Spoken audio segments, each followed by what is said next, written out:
Et avant ça, l'édito politique, comme chaque lundi matin, c'est avec vous, Arlette Chabot. Bonjour Arlette. Bonjour à vous tous. Alors Emmanuel Macron, donc à la télévision hier soir, au lendemain des visites du roi Charles et du papa à Marseille, le président voulait profiter d'un certain optimisme, de l'effet positif de ces visites, avant de revenir au sujet concret et qui fâche, pouvoir d'achat et immigration.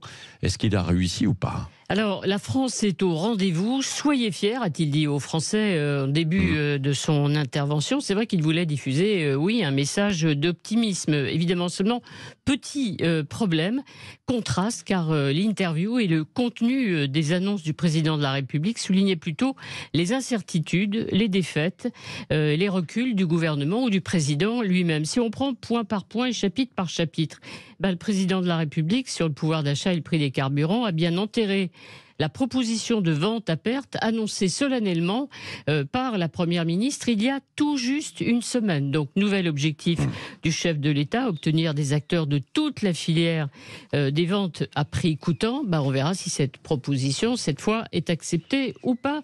Rien n'est moins sûr. Deuxième sujet, l'immigration. Emmanuel Macron confirme que le projet de loi de Gérald Darmanin contiendra bien le volet régularisation des sans-papiers travaillant dans les secteurs en tension.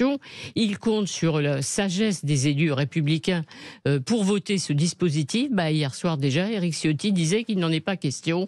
C'est toujours une ligne rouge, c'est un refus et ça sent le 49.3 sur ce sujet. Et puis le plus grave, évidemment, c'est l'annonce du retrait des troupes françaises du Niger, 1500 soldats.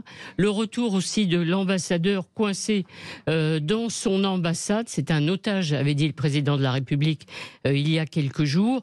Les militaires putschistes exigeaient ces départs. Emmanuel Macron ne le voulait pas, leur refusant toute légitimité.